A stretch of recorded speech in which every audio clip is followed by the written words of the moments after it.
Jaco gaan ons meer vertel oor presies hoe hierdie storie werk en dan as jy biologie in die stelsel insit. Hoe kan jy op die einde van die dag in daai spens van jou intap? Jaco, hoe gaan dit? Nee, goed, dankie. Ja, doodstil, rustig. Okay, so. Eerste ding wat ek by jou wil weet is, want nou praat ons oor julle het 'n baie cool oplossing hierso en ek meen hierdie plaas is nou al 3 jaar op hierdie ding, geen tekorte nie en die boer gee geen chemiese kunsmis. Hy's basies op 'n biologiese program van julle af, waar daar 'n bietjie biologiese voedingsstowwe ensovoorts is. Maar nou my kop sê vir my dis te min, okay, nommer 1. En toe ons nou so besig is met hierdie dag om te praat, toe klik ek, maar die ontledings wat ons kry van die labs af, werk op 'n spesifieke manier en dit gee nie noodwendig vir my die hele ware prentjie nie. Verduidelik my gou vinnig hoe werk daai en wat is die regte prentjie eintlik? Okay. Voor ek vergeet, laat dink as ons 'n grondanalise wil hê, wil ons graag 'n comprehensive grondanalise hê wat jy spoorelemente en koolstof en al die tipe dinge het, KV, jou kation uitrou vermoë en so aan, want jy wil weet hoe sterk jou grond is. Ja. So afhangende van hoe sterk jou grond is, sal ons nou kan oordeel, weet hoeveel kunsmis jy kan sny en sonder om oesverliese of tekorte of iets in daai aard te hê, weet. En in die meeste gevalle kan ons 50% ten minste chemiese bemesting wegvat, jy weet, in baie gevalle 100%, weet. Ek meen hierdie plaas is 100% weggevat vir 3 jaar nou. So die chemiese analise wat ons kry van die labs af, hulle gebruik swak sure om die worteluitskeidings te simuleer wat in die grond is. So dit gee vir jou 'n idee van wat beskikbaar kan word in die grondprofiel, weet, as daai sure nou in die grond gebruik word om dit goed los te maak. So daar is in die moedergesteente natuurlik baie meer minerale beskikbaar wat oor tyd gemyn kan word. Nou die baie mense vra, luister, met hierdie benadering van ons myn ons nie die grond, jy gaan die ding nie uitstoom uit hardop nie. Dit teenoorgestelde gebeur. Ons kry dat ons benadering, oplossing elke jaar jou stelsel in 'n beter kondisie laat. Want met ons benadering gaan jy altyd 'n styging in koolstofvlakke kry. Ons produkte het alles koolstof in. So jy sit altyd 'n bietjie koolstof saam met die produkte neer, maar jy kry ook baie meer effektiwiteit van koolstof afbreek in die grond en dat jy nie al die koolstof verloor as koolstofdioksied wat verbrand is, weet die organiese materiaal wat op die grond lê word verbrand in die son. As daar nie lewe in die grond is nie. So ons kry daai koolstof wat wel in die grond te gaan. So so as jy nou styg in die kation uitrou vermoë van die grond. So as jou kation uitrou vermoë styg, is daar meer plek vir minerale om vasgehou te word. So as jy goed loskom, is dit daar en dit word vasgelê in die grond. En ons mikrobes maak dit los vir jou, die kompostee of komposekstrak of saadinokulante whatever ons gebruik om die mikrobes te inokuleer. En dan die Ecodelta produkreeks verhoog daai Newton recycling rate in die grond, jy weet. Ons sit energie in die grond om Maar wat ek nou wil weet is as ek vat nou gewone grondanalise en ek stuur hom nou weg nou neem hy vir my 'n brei 1 byvoorbeeld op my fosfate. Hulle sê vir my hoeveel kaliums is in die grond, die kalsium, magnesiums. Hoe analiseer hulle daai goed? Ja, daai goed word ons nou met verskillende maniere gedoen, jy weet, verskillende sure en so aan.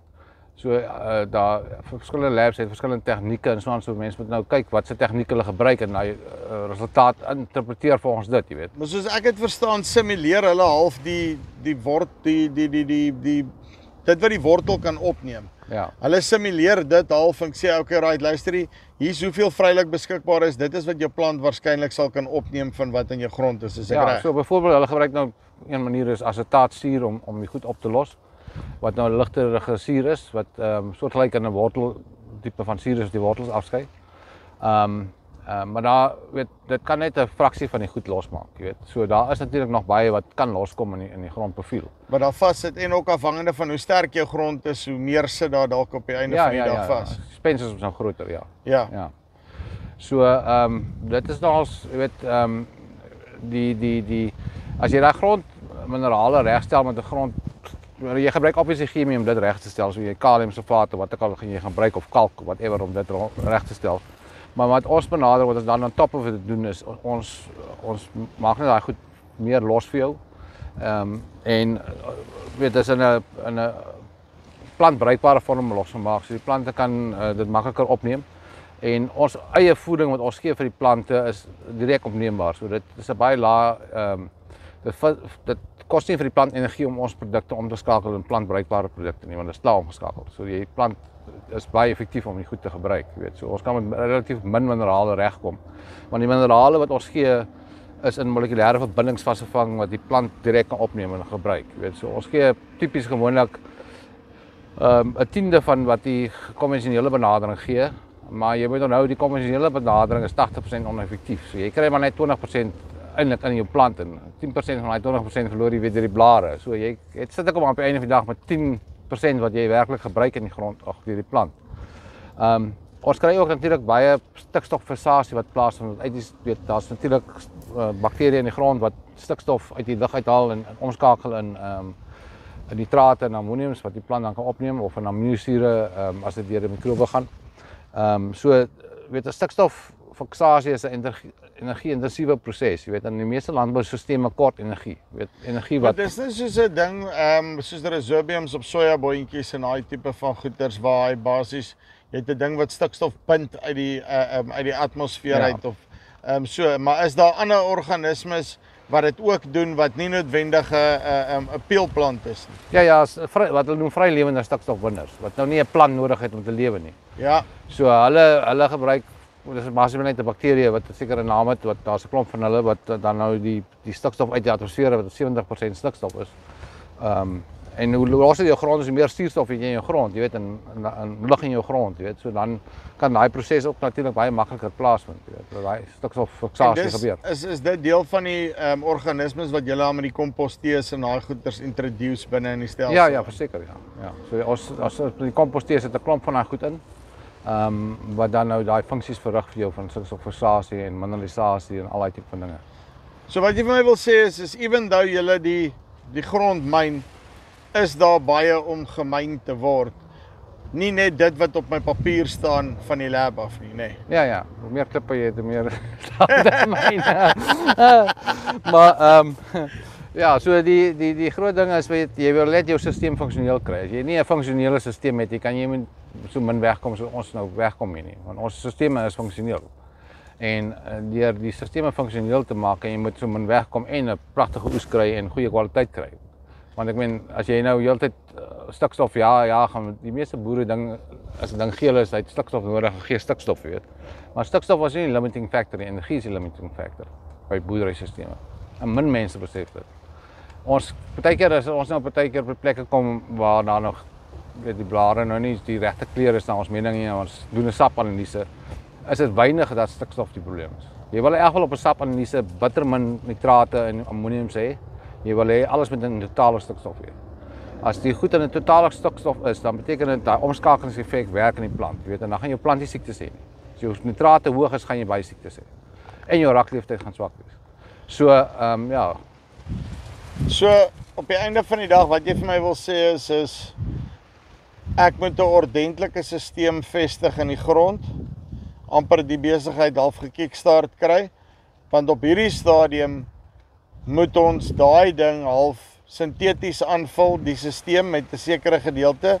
En in plaas van miljoene boublokkies sit ons nou met 3 of 4 of 5 boublokkies wat jou verskillende, noem dit nou maar makrochemiese elemente is.